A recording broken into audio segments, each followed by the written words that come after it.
বলছে সখীরে, কৃষ্ণ প্রেমের ঢেউ লেগেছে যার পানে, তার নয়ন দেখলে যায়ছে না। নয়ন, আরে আমার কাছে 10 লক্ষ টাকা আছে, রাস্তা দিয়ে হাঁটবো আর বলবো যে আমাকে 10 লাখ টাকা আছে, 10 লাখ টাকা আছে? যার টাকা আছে সে বলে কোনোদিন? বলে না। কিন্তু তার পোশাকে, কথায়, বার্তায় বোঝা যায় লোকটা মনে হয় দুনিরই। তার যে পরিস্থিতি, ঠিক যার হৃদয়ে কৃষ্ণ প্রেম জাগ্রত হয়েছে, তার নয়ন দেখলেই যায়ছে না।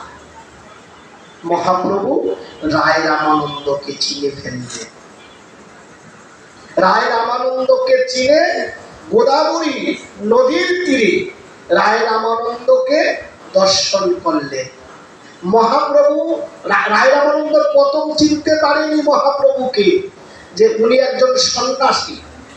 যখন কথায় যখন বসেছে, একের পর এক যখন কথা বলতে বলতে বলতে বলতে তখন সর্বশেষ বলল যে এহু হয় আগে কোয়া, এটা ঠিক হয়েছে। কি বলেছে? সাধ্য সাধন তত্ত্ব। সাধ্য সাধন কি বুঝতে হবে। সাধ্য না ছাড়া, সাধনা ছাড়া সাধ্য বস্তুকে কখনো পাওয়া যাবে না। সাধনাটা কি?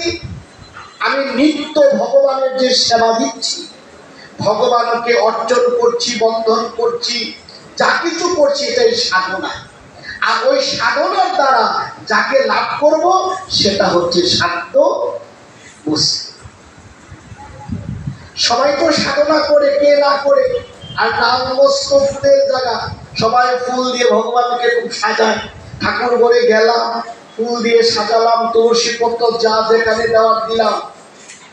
আমরা এভাবেই তো দিচ্ছি।